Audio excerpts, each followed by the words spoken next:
안녕하십니까. 저는 상가몽땅의 최원철입니다. 오늘 이 유튜브 촬영 내용은 제가 현재 그 부동산 시장에 있으면서 전혀 알지 못했던 새로운 분야, 부동산인데 정말 새로운 분야를 어떤 개척하시고 그걸 또 어떤 학문적으로 정립을 하시는 그 동국대학교 법무대학원의 윤현종 교수님을 제가 바쁘시지만 좀 특별히 모셔서 이게 정말 부동산하고 어떻게 접목이 되는지 너무 궁금해서 사실은 이 자리에 저희 사무실 초대를 했습니다. 그리고 이 내용이 아마 이 영상을 보시는 분들한테도 특히 중개업을 하시는 분들한테도 또는 뭐 경매를 하시는 분들한테도 굉장히 도움이 될 것 같다는 그런 어떤 느낌을 제가 받아서 정말 어렵게 윤영정 교수님을 제가 모시고 왔는데요. 기본 내용은 탐정업과 부동산을 접목을 하는 거랍니다. 사실 저는 아주 생소한 분야고 이게 어떤 건지 전혀 몰라서 또 현실적으로 이게 굉장히 도움이 많이 된대요. 그래서 어떻게 접근을 해야 되고 이 내용이 어떤 건지 그리고 또 교수님 어떤 생각을 갖고 계신지 이런 내용들을 좀 편안하게 저희들이 좌담하듯이 그렇게 한번 촬영을 해보겠습니다. 아마 이 영상을 보시는 분들한테 굉장히 많은 도움이 될 거로 저는 생각합니다. 자, 먼저 우리 윤영준 교수님 인사 부탁드립니다. 네, 반갑습니다. 윤현정입니다. 자기소개 조금만. 네네. 네. 저는 부동산 거래안전연구소라는 법인을 운영하고 있고요. 현재는 동국대학교 법무대학원에서 탐정 법무전공 석사 박사를 가르치고 있습니다. 그 탐정 이걸 주제로 석사 박사를 가르치신다고요? 네. 엄청납니다. 정말 저는 아직 모르지만. 네. 자, 그럼 이제 제가 궁금한 것들을 사실은 살짝 이렇게 요약을 했어요. 네. 물론 이제 저는 이제 순수하게 궁금한 사람의 입장에서 우리 윤 교수님께 여쭤보면 윤 교수님께서는 석사 박사 대상으로 우리 강의도 하신 분이가 대학에서 그동안 어떤 경험담은 아니고 어떤 여러 가지 이 탐정업, 부동산 탐정업에 대해서 좀 이렇게 답변을 해주시면 아마 이 영상을 보시는 분들한테 많은 도움이 되지 않을까 이렇게 제가 생각을 합니다. 근데 먼저 이제 사실 이 원래는 탐정업이라는 게 우리가 알고 있는 셜록 홈즈, 그렇죠. 그냥 우리 떠오르는 사람이 셜록 홈즈인데요. 네. 그리고 우리나라에서 제가 지금까지 부동산 업계에서 한 21년 있었는데 탐정업은 탐정업만 전문으로 알고 있지 사실 부동산하고 접목이 된다라는 건 생각을 해본 적이 전혀 없습니다. 네. 그러다가 이제 사실 이게 이 탐정업이 합법화됐다. 그래서 난 이게 이 합법화됐다는 의미가 또 잘 이해가 안 되고, 근데 이게 확실하게 합법화된 게 맞습니까? 네. 그 정확한 표현은 이번에 뭐 합법화되었다라는 표현보다는 오래전에 합법화는 되었는데 네. 이제 적극적으로 사업을 할 수 있게 됐다 이렇게 표현을 하는 게 맞고요. 그 배경에 대해서 조금 설명을 드리겠습니다. 네네네. 우리나라에서는 탐정이 왜 생소하고 이제 합법화되었다고 느끼냐면 탐정이란 용어를 쓸 수가 없었습니다. 그게 네. 법적으로 못 쓴다는 얘기죠? 그렇죠. 신용정보법 40조에 보면은 탐정이라는 용어를 못 쓰도록 규정을 해놓고 있었는데요. 그 속에 모든 다른 사항은 모르겠지만 유독 탐정이라는 용어 부분에 대해서는 다른 모든 사람도 사용하지 못한다는 조항을 넣어놨습니다. 사실은 그 신용 정보법에. 정보법에. 네. 자기네들만 규율을 해야 되는데 전 국민을 규율하도록 아주 뭐 일종의 좀 독점 뭐 약간 그런 독소적인 조항이 네. 하나 좀 들어 있었죠. 그 분야를 독점하려고. 그래서 기득권 유지. 그렇죠. 자기가 독식하려고. 예. 그 중에는 일부 민간 조사 업체들 중에 네. 그 중에는 많은 민간 조사 업체들이 있지만 그 중에는 심부름센터, 네네. 흥신소 이런 상호를 가지고 이제 탐정이라는 용어를 못 쓰니까 흥신소나 흥신소라는 걸 많이 본 것 같아요. 그렇죠. 그런 용어를 많이 썼는데 다 그런 건 아니고 그 중에 일부 사람들이 불법적인 방법을 사용을 해서 영업을 했습니다. 왜냐하면 이제 일이 힘들기 때문에 편하게 하려고. 그래서 일부 조사업체 사람들의 불법적인 그런 행위들로 인해서 이런 조사 업무나 이런 것들이 불법적인 것으로 국민들이 오해를 하고 있었죠. 용어도 못 쓰고 예. 일부 불법적인 사람들이 많이 활개를 치면서 우리나라에서는 탐정업이 상당히 그 좋지 않은 이미지로 많이 좀 알려져 가끔 있습니다. 뭐 어떤 안 좋은 쪽으로 TV에 뭐 뉴스 같은 거 제일 가끔 나오고 그렇죠. 있죠. 사건 사고에서 예. 뭐 흥신소가 가장 등장하고 아. 심지어는 뭐 청부 폭력이나 뭐 그렇죠. 이런 약간 것까지 그런 것도 하니까. 있는 것 같고, 네네. 뭐 불법 도찰도 하는 것도 그렇죠. 뭐 그런 도청, 것도 도찰 예. 뭐 예. 알겠습니다. 네. 그러면 이제 이제는 그 탐정이라는 단어를 네. 어떤 이제 사용을 그렇죠. 일반인도 할 수 있다. 그렇죠. 네, 예, 예, 핵심적인 예. 거는 예, 예. 지금까지는 흥신소나 뭐 신분센터 이런 형태로 해서 뭐 조사를 하거나 또 네. 신용정보법에 의해서 뭐 규정이 됐다 이렇게 정의를 하면 될 것 같고요. 네. 그런데 그러면 이 탐정업을 우리가 하려고 그러면 네. 이제 지금 원래 지금 우리 교수님을 제가 모신 이유는 부동산과 탐정의 이제 접목인데 네. 그 전에 이제 탐정업을 조금 이제 제가 궁금한 게 있어서 그렇죠. 예. 자격증이 있어야 되나요? 탐정업은 자격증이 없어도 업을 할 수가 있습니다. 네, 그것은 조금 이제 아까 첫 번째 질문하고 조금 이어서 복합적으로 설명을 드리면 네. 현재 우리나라 그 통계청이나 기획재정부나 이런 이제 직업 분류표가 있습니다. 네, 있습니다. 직업 예, 분류표에는 예. 탐정 및 조사 서비스업이라는 분류 코드가 있어서 현재 원래 분류 코드가 있었나요? 원래 있었습니다. 예, 원래 있어서 자유롭게 자유업으로 조사 서비스업을 할 수가 있었고 그렇게 해왔습니다. 우리나라에도 3,000에서 한 5,000개 정도의 업체가 이게 탐정이라는 용어만 안 썼지. 용어만 안 썼지만 예. 하는 일은 탐정 일을 했죠. 탐정 일을 했다. 예, 근데 다만 탐정이라는 국민들은 탐정 그러면 쉽게 와닿지 않습니까? 네네. 뭐 그렇지, 뭔가 그렇지. 어려운 일을 해결하는 정의로운 사람. 네, 이렇게 이제 탐정은 전략 범주 때문에 범주 때문에. 예. 근데 흥신소 그러면 뭐 좀 뭔가 뭔가 좀 뒤에 구린 거 하는 거. 뭔가 좀 불법적인 일을 하는 사람인데 네. 양 측면을 같이 갖고 있습니다. 그런데 이제는 앞으로는 그동안 이제 우리가 이 분야를 너무 음지로 터부시하다 보니까 네. 음성적인 부정적인 측면의 일이 성장을 하고 오히려 좋은 일 양질의 일들이 오히려 좀 과소평가되는 그런 시장이었습니다. 그런데 이번 2020년 8월 5일을 기점으로 해서 그 탐정이라는 용어를 된 게 이제 20년 8월 8월 5일. 그럼 지금 올해 8월 5일. 촬영 시점이 10월 10 오늘 3일이니까 3일이니까. 2개월 정도 지난 거네요. 그렇습니다. 예. 역시 교수님 빠르십니다. 예.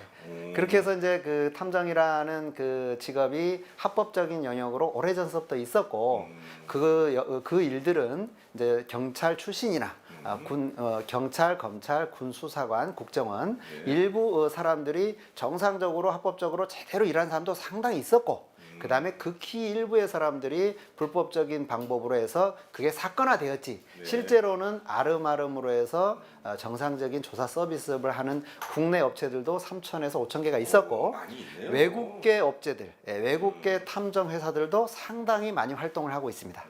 다만 국민들한테는 이게 잘 알려지지 않은 공개된 산업이 아닌 그런 측면이다 보니까 국민들한테 많이 안 알려져 있는. 아직까지는 이 탐정업이라고 하는 이 파트는 네. 이 업종은 아까 그 산업분류코드 표현 네. 이 업종은 그 이런 등록, 네. 신고, 그렇죠. 뭐 허가 이런 사업자 등록만 하면 그러니까 됩니다. 이제 뭐 세무서 가서 네. 임대차 계약서나 네. 예를 든다면 그렇죠. 네. 가지고 사업자 등록하고 거기에다가 이제 뭐 업태 종목이 있으면 종목 쪽에다 이제 탐정자를 아마 넣을 수 있다. 그렇죠. 지금은 넣을 수 있다. 그전에는 조사 서비스업이라고 넣었는데 네. 이제는 탐정업이라고 넣을 수가 있습니다.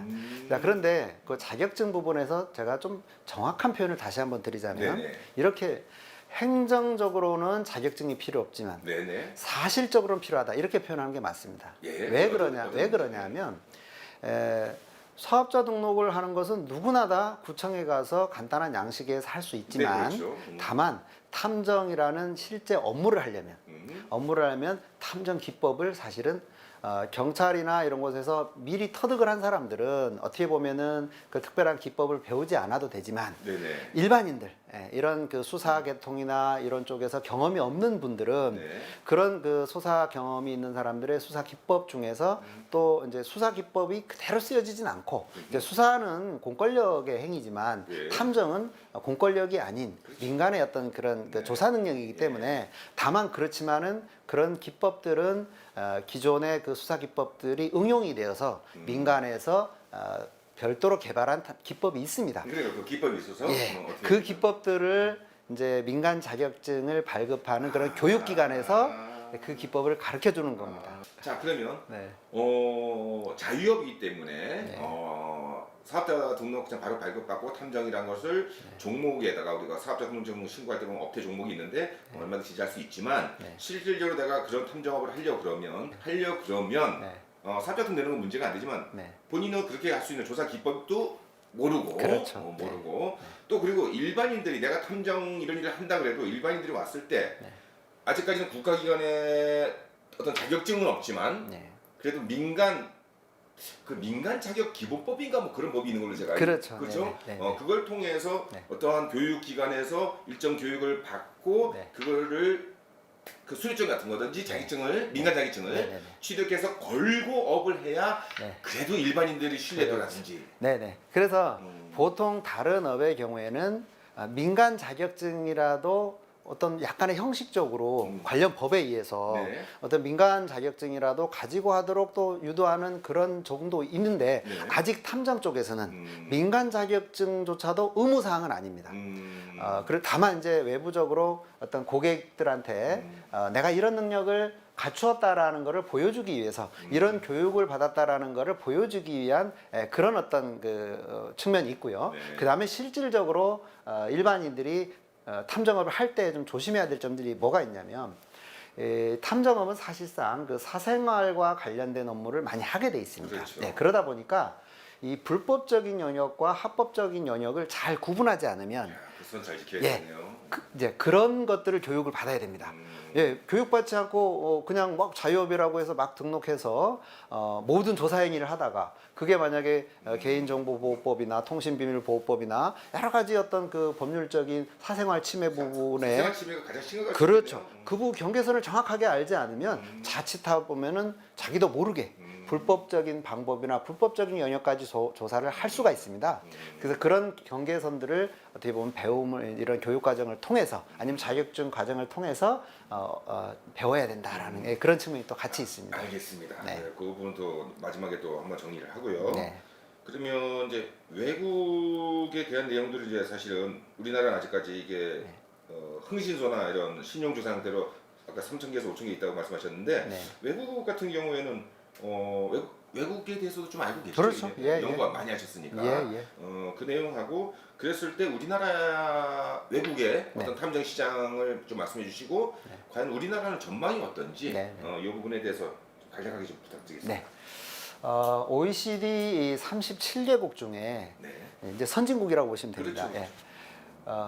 그 37개국 중에 유일하게 탐정과 관련된 법안이 없는 나라가 우리나라입니다. 네. 그러니까 대부분의 나라에서는 처음 듣는 얘기죠. 네. 예. 대부분의 나라에서는 미국, 일본, 뭐 유럽, 영국 아까 OECD 예, 선진국들. OECD 선진국들은 탐정 관리에 관한 법률이든 아니면 탐정법이든 탐정에 관련된 자격증을 주거나 교육을 시키거나 업무에 관련된 범위를 명확하게 규정을 해놓고 있습니다. 그런데 우리나라의 경우에는 우리나라도 그런 법안을 통과시키기 위해서 15년 내지 20년 동안 쭉 노력을 해왔는데 어떻게 보면은 뭐 이익단체 어떤 직역에 관련된 다툼 이런 부분 아니면 또 권력기관의 다툼에 의해서 이 법안이 통과가 되질 않고 소위 말해서 이제 이 산업이 활성화되지 못하는 중요한 장벽 중에 하나가 이 관련된 법이 통과가 안 되어서 그랬던 겁니다. 이제 외국의 나라들, 선진국들이 이제 발달된 나라들, 대표적인 나라들을 살펴보면 미국의 경우를 살펴보면 우리나라 세계에서 가장 탐정이 뭐랄까 선망의 대상이다 내지는 하나의 직업군요. 유망한 직종이다 전문 직역이다라고 제1의 나라를 꼽자면 미국입니다. 영국 원래 셜록 홈즈가 영국 아닌가요? 영국으로 알고 있는데 소설은 영국을 배경으로 해서 이제 발달을 했지만 네네. 실제 그 산업은 미국에서 발달했고 그 다음에 아시아에서는 일본에서 발달했습니다. 그렇죠. 먼저 선진국이 됐었으니까. 예. 미국의 경우에는 좀 독특한 그 배경이 있는데요. 소위 말해서 미국은 워낙 땅이 넓고 네네. 광활하다 보니까 공권력이 미치지 않는 영역이 너무 많았습니다. 그 공권력의 빈 공간을 이제 어떤 사적인 어떤 고용에 의해서 뭐 경호라든지 경비라든지 이런 측면이 같이 되는데요. 자, 그래서 미국의 경우에는 그런 그 배경이 이제 그 공권력이 곳곳에 미치지 못하는 어떤 국가 체제의 문제하고 좀 관련이 있습니다. 어쨌거나 그런 측면 때문에 미국에서는 탐정 제도가 전 세계에서 가장 빨리 발전을 하고, 그 다음에 탐정의 자격도 공인 탐정, 일반 탐정 두 종류가 있습니다. 공인 탐정은 굉장히 어렵습니다. 예를 들어서 미국에서는 변호사 시험의 합격률이 80%라면 탐정의 합격률은 20%밖에 안 됩니다. 그 정도로 합격이 어렵습니다. 탐정 시험은.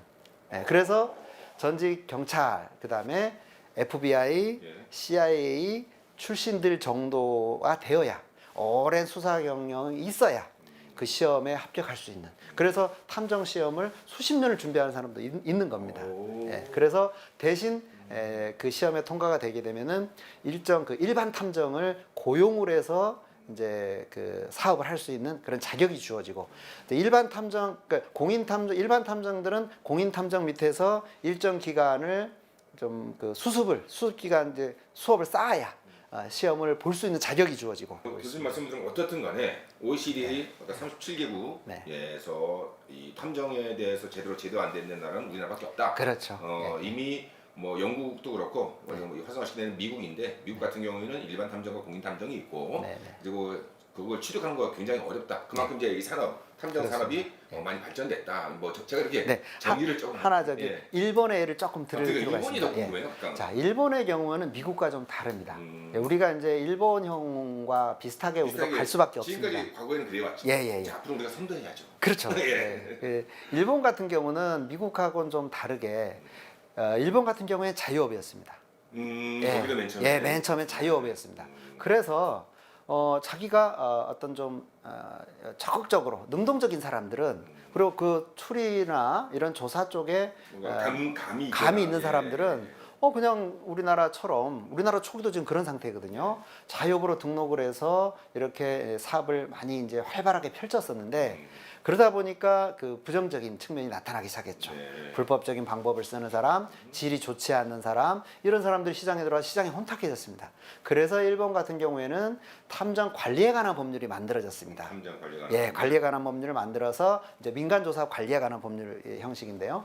자, 그래서 일정 그 이제 교육을 이수하도록, 그 다음에 등록을 시키는, 등록 자격을 좀 규정을 해가지고 관리를 해서 등록 자격이 있는 사람만 그 등록을 받아주는 시스템이 된 거죠. 그러니까 자유업에서 허가업과 자유업의 중간지대, 등록 제도가 일본 형태입니다. 그래서 우리나라도 지금은 자유업 상태지만 앞으로 등록제로 갈 것이냐, 아니면 미국처럼 국가 공인 자격으로 갈 것이냐, 두 가지의 선택의 길에 놓여 있습니다. 그래서 앞으로 탐정에 관련된 법이 이제 앞으로 국회에서 논의가 되고 할 텐데, 이제 많이 저변화가 됐을 때 그게 아마 그렇게 나오겠죠. 네, 이제 우리나라도 지금 벌써 이제 탐정이라는 용어를 쓸 수 있기 때문에 탐정업을 신규로 기존의 3,000에서 5,000개 업체 이외에도 예비 탐정들이 많았습니다. 그 사람들이 신규 탐정을 막 지금 오픈을 하고 있는데, 이렇게 해서 산업군이 커지게 되면은 관리를 안 할 수가 없지 않습니까? 자, 업의 업무의 정의도 내려줘야 되고, 자격은 이러이런 정도 수준의 자격을 갖춰야 된다. 미자격자는 어떤 사람들이다. 관리 감독은 어디서 한다. 이런 여타의 권리들을 법에서 명확하게 해줘야지만이 그 산업이 건전하게 발전할 수 있습니다. 그래서 일본과 같은 경우는 그렇게 해서 한 6만 명 정도의 탐정이 활동을 하고 있고요. 미국의 경우에는 한 10만 명 정도, 공인 탐정 6만, 일반 탐정 6만. 그래서 한 10만 명 정도 활동하고 있고, 미국은 일본은 6만 명 정도 활동을 하고 있는데, 우리나라도 이제 지금 이제 5천 수준이지만 앞으로 최소 3만, 맥시멈 5만까지 우리도 탐정 산업이 새로운 일자리로 생겨나리라고 지금 예상을 하고 있습니다. 그래서 우리나라 탐정 시장의 전망은 우리 교수님께서 보시기에는 좋다, 결론은 아주 좋습니다. 아주 좋다. 아주 좋습니다. 그리고 또 초기 단계니까 또 아직까지는 진입 장벽이 너무너무 낮다. 그렇죠. 지금은 진입 장벽이 거의 없는 겁니다. 조금만 교육을 받으면 할 수 있고요. 근데 일본의 또 어떤 애니메이션 같은 거를 제가 기억이 나는데, 거기는 그 탐정의 이런 모자를 쓰고 뭐 애니메이션 이렇게 뭐 주인공 역할하는 것도 사실. 일본 같은 경우에는 애니메이션이 굉장히, 그러니까 탐정 관련된 애니메이션이 굉장히 발전돼 있습니다. 그래서 우리나라에도 그런 탐정 만화나 영화가 많이 들어와서 오히려 젊은 학생들한테 뭐 고등학교에 탐정 동아리가 있어요. 그 학생들이 그렇게 평상시에도 탐정에 대한 그 관심을 가지고 봉사활동도 하고 자기들끼리 이렇게 뭐 약간의 이제 뭐 재미 수준이지만 원래 재밌게 해야 네, 되니까. 근데 그런 친구들이 경찰학과를 이제 진학을 합니다. 아, 예, 그래서 경찰학과에서 주최하는 여러 가지 대회도 고등학생들을 주도로 한 대회가 또 있기도 합니다. 예. 자, 그러면 이제 여기까지는 이제 일반적인 탐정, 순수한 탐정에 대해서 우리 교수님이 우리, 다른 나라 사례도 좀 들어주셨고 현재 우리나라의 현 시장 상황에 대해서 말씀해 주셨고 약간의 전망도 굉장히 좋다고 말씀해 주셨는데